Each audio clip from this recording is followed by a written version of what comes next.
আল্লাহ যত সময় হায়াত দিয়েছেন তত সময় মানুষের জন্য লড়াই করব ইনশাআল্লাহ। এ লড়াই বন্ধ হবে না। বাংলার মানুষের মুক্তি অর্জন হওয়া পর্যন্ত আমাদের লড়াই অব্যাহত থাকবে। বলছিলাম জামাতে ইসলামী যদি আল্লাহর ইচ্ছা এবং জনগণের ভালোবাসায় বাংলাদেশের মানুষের সেবা করার সুযোগ পায়, তাহলে মালিক হবে না, সেবক হবে ইনশাআল্লাহ। আজ আমি ঘোষণা দিচ্ছি, লক্ষ জনতাকে সাথে নিয়ে বাংলাদেশ জামাতে ইসলামী থেকে যারা আগামীতে সংসদ সদস্য হিসাবে নির্বাচিত হবেন, আরে আপনারা কথা বন্ধ করেন, আপনারা কথা বন্ধ করেন, সবাই বসে পড়েন, সবাই বসেন, বসেন, কেউ দাঁড়াবেন না, সবাই বসেন।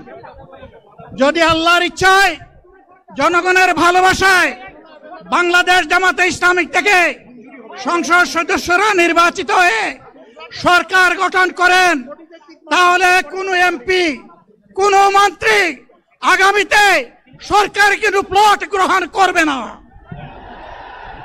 কোন এমপি এবং কোন মন্ত্রী ট্যাক্সবিহীন কোন গাড়ি চড়বে না।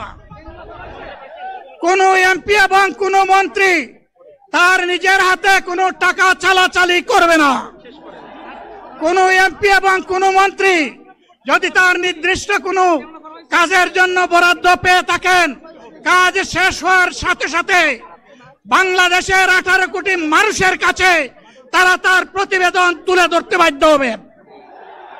সম্মানিত বন্ধুগণ, চাঁদা আমরা নিব না, দুর্নীতি আমরা করব না, চাঁদা আমরা নিতে দেব না, দুর্নীতি আমরা সহ্য করব না। এই বাংলাদেশটাই আমরা দেখতে চাই। যুবকদেরকে আমরা স্পষ্ট ভাষায় বলতে চাই, বন্ধুগণ, তোমাদের সাথে আমরা আছি।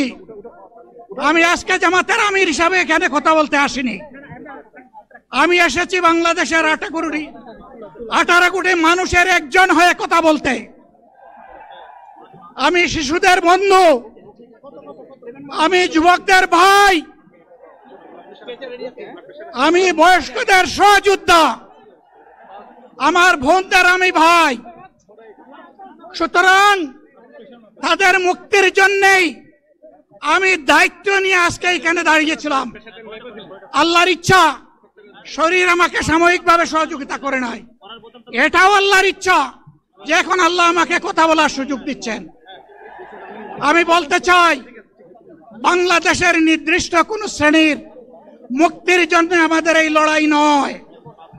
রাস্তার একজন পরিচ্ছন্নতা কর্মী, চা বাগানের একজন শ্রমিক,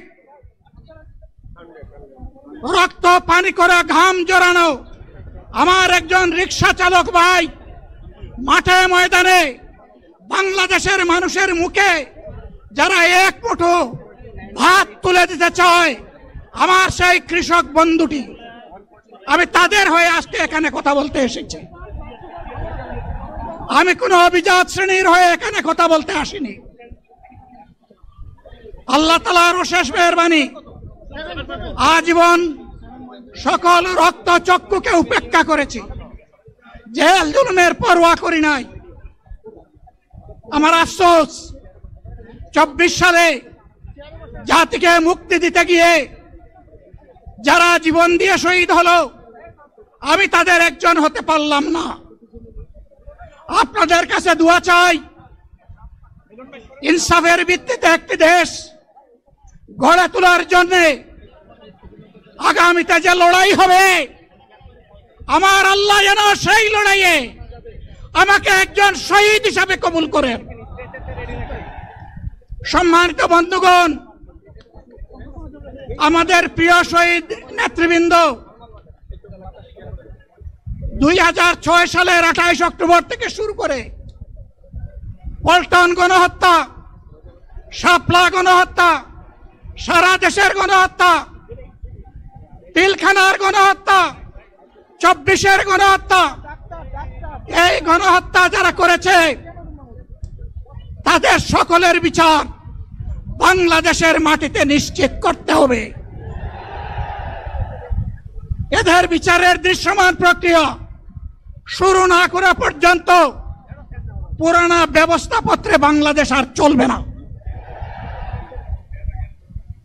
এতগুলা মানুষ এমনি এমনি জীবন দেয় নাই,